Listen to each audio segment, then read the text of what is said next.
This is a rapid summary of Nexus, a brief history of information networks from the Stone Age to AI by Yuval Noah Harari.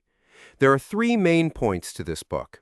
First, human history is fundamentally the story of our information networks.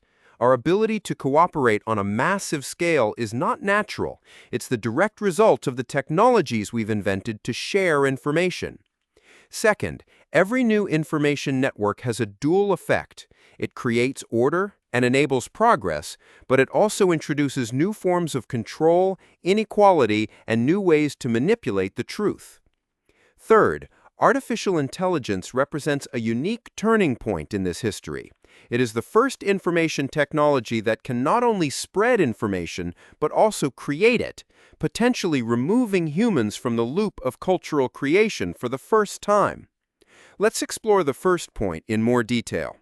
Harari argues that what separates humans from other animals is our ability to build and maintain large, flexible information networks. Initially, this network was just language and gossip, which allowed small bands of about 150 people to cooperate. But to build cities and empires, we needed technological upgrades. Breakthroughs like writing, money, and universal religions were not just cultural developments, they were information technologies. Writing allowed rulers to create laws, track taxes, and manage empires far beyond their immediate presence. Money created a universal network of trust between strangers, allowing for complex global trade. Religion created a shared story, a common set of facts and rules that could unite millions under a single banner. This leads to the second point, the dual edge of these networks.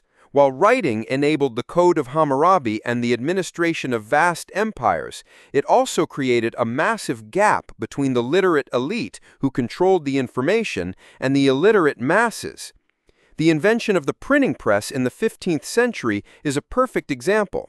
On one hand, it democratized information, fueling the Protestant Reformation and the scientific revolution by allowing ideas to spread rapidly. On the other hand, it also became the most powerful tool for state propaganda and control the world had ever seen, enabling governments to standardize language and spread a single official narrative to millions. Every network, from the town crier to the internet, has this built-in tension between empowerment and control. Finally, Harari brings us to the present day with his third point on AI.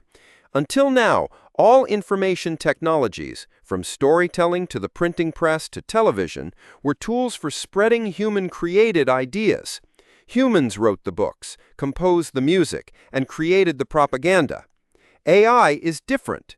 It is the first tool in history that can generate new culture on its own. It can write stories, compose music, and create political messaging without human oversight. Harari calls this the end of the human-only cultural era. The great danger, he identifies, is that we are building a new information network that we may not understand or control. For all of human history, our shared stories and fictions were the glue of society. We now face a future where that glue is created by a non-human intelligence, posing a fundamental challenge to our concepts of truth, authority, and meaning.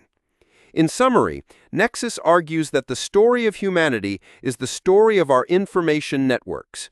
These networks have always been a source of both progress and peril, creating order while also enabling new forms of control.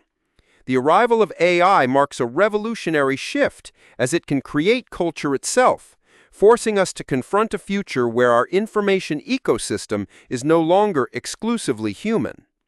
A key takeaway is that to understand any period in history or to navigate the future, we must ask, what is the dominant information network, who controls it, and how is it shaping what people believe and do? For related reading, you might consider Harari's own book, Sapiens, A Brief History of Humankind, which lays the groundwork for many of these ideas. Another excellent choice is The Shallows, What the Internet is Doing to Our Brains, by Nicholas Carr, which offers a more focused look at how a specific modern information network is reshaping us on a cognitive level.